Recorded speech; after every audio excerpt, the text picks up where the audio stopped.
Hello everybody, welcome back to Action Jack Media, and today we're starting it off right. We're doing what was most requested.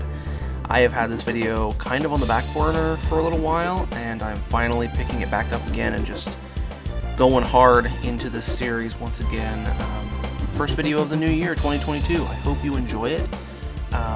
I do recommend that you go back and watch the other two before you watch this third episode. I think there's going to be some context that you might be missing if you are jumping into this as your first video. So on the card, there's a link to the first episode, and in the description there's links to both. So go watch those first, come back, and enjoy the rest of this video. Max rented a fishing boat for the weekend, something relaxing to do after a week of excitement. Ben and Gwen, however, don't share the same sentiment. Gwen seems to be content reading her spell book for the umpteenth time, whereas Ben seems to be very bored. Ugh, we've been out here all day and I haven't even gotten a nibble. Time to take this into my own hands. Dark frog style! Ben smacks down the Omnitrix and transforms into a large frog-like alien with slippery green skin and webbed feet. Ben jumps high into the air and over Gwen, splashing her with a ton of water.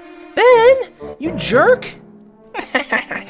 Come on, Gwen. Afraid of a little water? Ribbit. Ben says as he spits a stream of water in her face. And look, I already caught like 10 fish. And Dart Frog holds up 2 fistfuls of wriggling fish, but then he's pulled under the water by an unknown force. Under the water, Ben is being pulled down by another monster hybrid. This time it looks like a Vulpomancer, but with fish gills, tail, and the mouth of Ripjaws himself. It has a single eye on the end of its lure, and its hands are large and gray. Those hands are gripped around Dart Frog's ankle, dragging him to the bottom of the lake.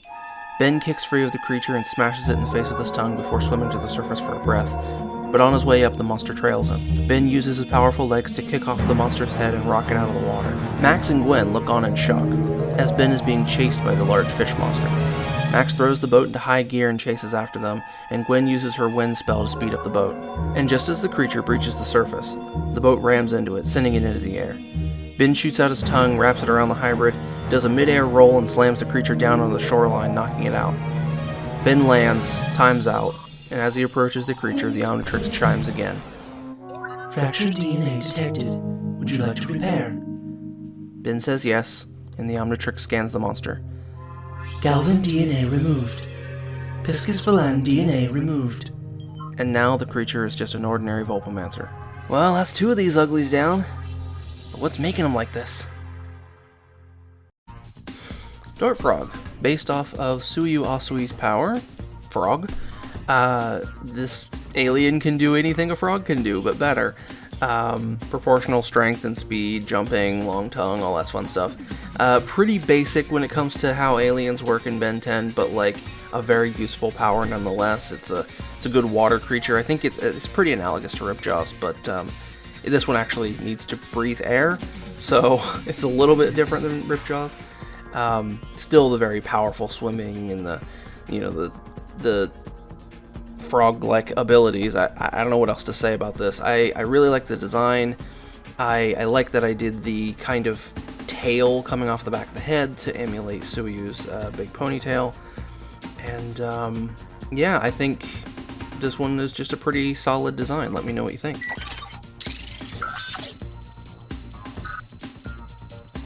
The hottest day of the year has rolled around once again, and the Tennysons are trying to beat the heat with some homemade ice cream at a famous local shop in Dallas. As Ben finishes his second cone, he's almost flattened by an oncoming vehicle. He quickly jumps out of the way and looks over his shoulder to see a large truck squealing into a drift, and attempting to turn around for a second pass. Ben recognizes something familiar about the truck though. It's been upgraded by a mechamorph. The tires have been replaced by tank treads, the grille is lined with spinning saw blades, and the back of the semi has been souped up with an enormous jet engine spewing large green flames. The truck speeds at Ben once again. With some quick thinking, Ben slaps down the Omnitrix, and the truck collides with him, smashing through the walls of the ice cream shop. Civilians scatter in all directions, and the truck smashes out the back wall and into another street, but it is being slowed. We see the front of the vehicle is being grabbed by a large, hulking alien with yellow skin, a single eye, and an enormous amount of mass. The truck comes to a halt and is then lifted over the alien's head. Alright, pal, time to get sugar crushed. Ben throws the truck down the street and it lands with a massive explosion. Ben runs up to the mechamorph machine and punches his hand clean through the hull, grabbing the glob and ripping it from the wreckage. Sugar Crush pulls the entire being off the truck's frame, and as he does, it reshapes in his hand, trying to escape. Ben grabs for more of it, but it flares up with green flame. Hot, hot, hot! The ooze leaps from his hand and reforms as it hits the ground running, taking the form of a flaming, living metal havoc beast. "Oh no you don't!" Gwen says as she encases the tiny alien in a bulb of mana. Max pulls up in the rust bucket beside the kids, steps out and hits the creature with an EMP emitter, knocking it out. Gwen drops the sleeping havoc beast in front of the now timed out Ben, who attempts to scan it with the Omnitrix, but before Ben can remove the corrupted DNA, Max stops him. "Hold on there, Ben. This one is small enough to be contained. Maybe we can study it and figure out where all these hybrids are coming from." Max then puts the beast into a containment cube, a small box-shaped cell with plasma walls and a convenient carrying handle. So we have Sugar Crush. I was kind of at a loss for this one for a long time. Because the guy's power is pretty reliant on an outside source, that being sugar, I kind of wrote into the story that Ben had just eaten some sugar, which allowed him to metabolize it as the alien and become strong. I don't want to change these quirks in any real meaningful ways. I don't want him to just be a big bruiser that always is super strong. I think if Ben had stayed in that form for a very long time, or hadn't eaten sugar prior to the incident, that this alien wouldn't have been able to stop the truck in the way that he did. I wanted to kind of I want to make that clear that I wasn't trying to change the quirk and just say that he's very strong. I want to embrace as much of these limitations as I can with these aliens.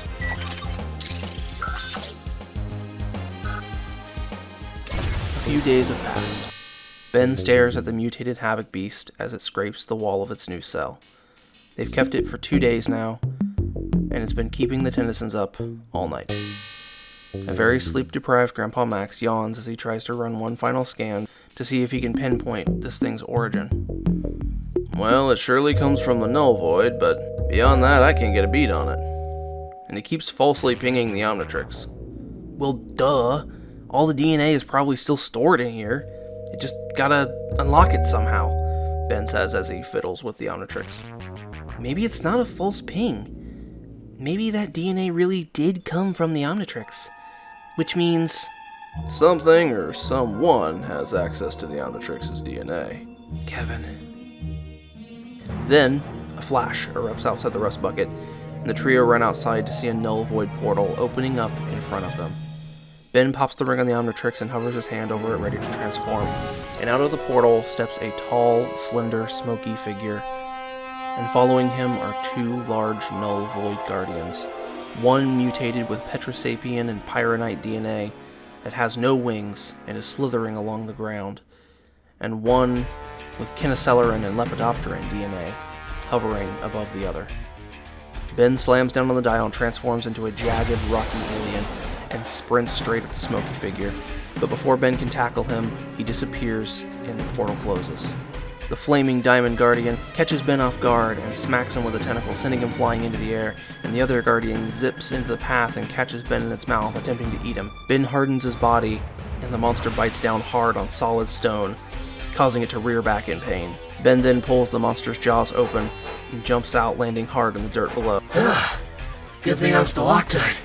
I almost got munched. The creature swoops down to try to crush Ben again, but he rolls out of the way. Both Guardians are converging on him, and in a flash of quick thinking, Ben jumps into the air and onto the head of the speedy bug monster, and digs his rocky hand into its neck, remembering that these creatures can be easily controlled. He steers it away, flying it high into the sky, leaving the other one on the ground. Ben then puts the Guardian into a hyperspeed nosedive straight toward the flaming Diamond Guardian. Just before the two collide, Ben leaps off and hardens his body, and is launched like a meteor straight toward Gwen and Max. Gwen conjures a wall of wind and mana, which is just barely enough to stop Ben from colliding with them in the rust bucket. Ben slumps to the ground and times out. Stalactite. I freaking love the name for this one. I think it's super clever. It's stalactite and Loctite. You know, he hardens his body, it locks all into place, and he's, you know, I really thought the name was clever for this one. However, I really struggled with the design. I didn't want it to just look like Diamond Head. I didn't want it to look like carnage too much, although I did pull a little bit from that design motif with the mouth and stuff.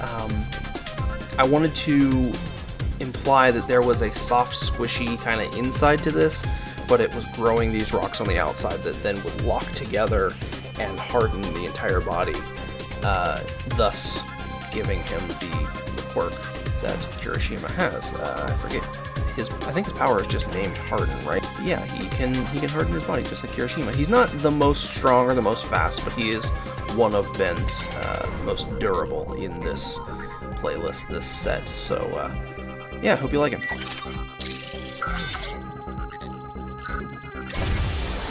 Ben scans the Guardian monsters and absorbs their corrupted DNA, and lets out a deep sigh, both of relief and of concern.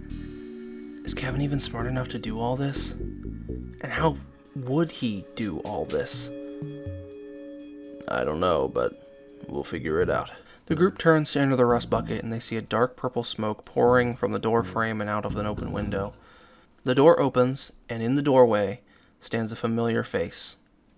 Max! Long time no see, partner. Phil, you're behind all this? Not all of it, just the good parts.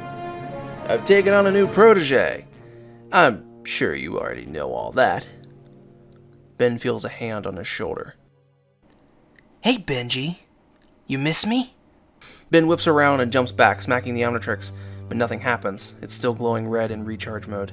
Kevin, you're human again? Not quite. I'm sure you met all my new pets. The mutated Havoc Beast leaps onto Kevin's shoulder. Kevin grabs it and absorbs it entirely, mutating into a Heat Blast upgrade Havoc Beast monster. I picked up a few tricks in the Null Void. And we both made some new friends, Phil says as he's gesturing to the tall, smoky alien behind him.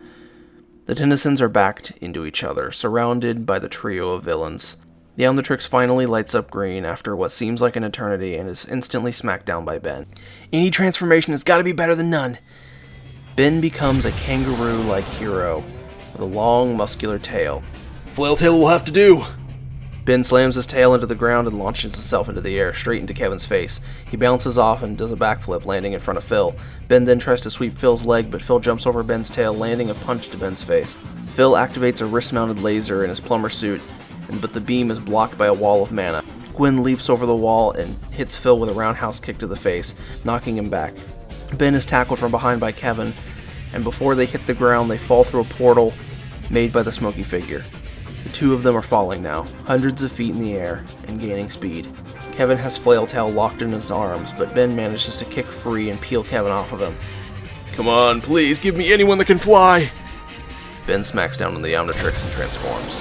Flail Tail is based off of Mashiro Ojiro and his quirk Tail, which basically just functions like an extra appendage. He can use it to grab things, launch himself into the air, very muscular and kind of weird and fleshy.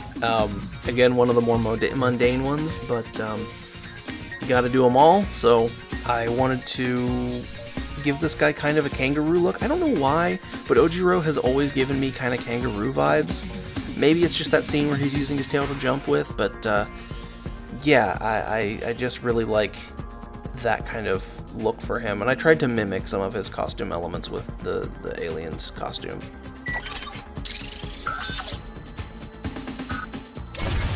Kevin falls a few dozen feet more before entering another portal and being spat out at 90 degrees, skidding along the ground and hopping back to his feet. Ben opens his eyes, moves his hands away from his face, and finds that he's no longer falling.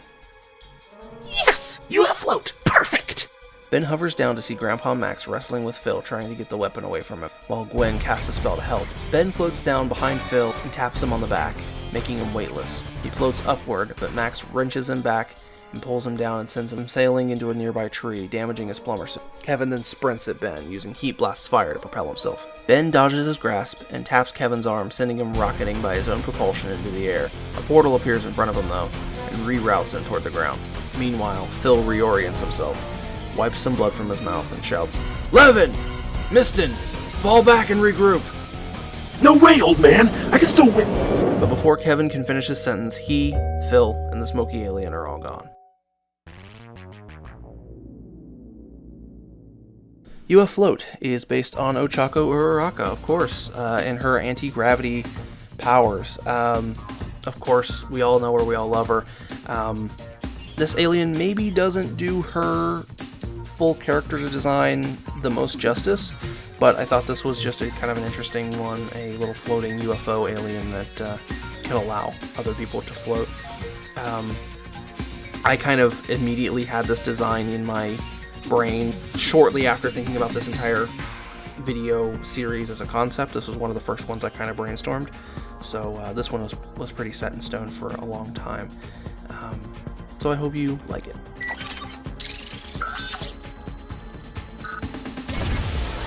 And that is all we have time for this video. I really hope you enjoyed it, and I really hope that it was worth the wait. I know I spent a little extra time getting this one ready. I had a lot of the stuff recorded, and I just needed to finish with some other projects and try to branch out. I didn't want to constantly just be uploading Ben 10 stuff, and I hope you guys understand.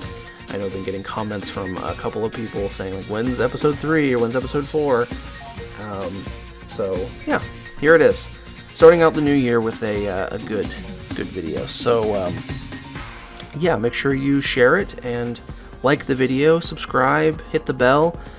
Specifically hit the bell so you know when I go live, because I will sometimes do artwork for these types of things on live stream, or I'll take requests, or I will have a topic in mind and we'll be able to interact on stream, and you won't be notified of the stream unless you hit the bell and all that stuff. So yeah, do that. My goal for 2022 is to finish a lot of the projects that I've pre-planned and to get out from underneath some commission stuff. My New Year's resolution is to hopefully by the end of the year be monetized on this channel. We'll see how that goes. Let me know what you thought about these designs and how the story is progressing in the comments below. I love hearing you guys' feedback and your ideas. It's so invigorating to be able to see the love that you guys share with me on these videos. So yeah, I think that's all I have to say. I will see you next time. Peace.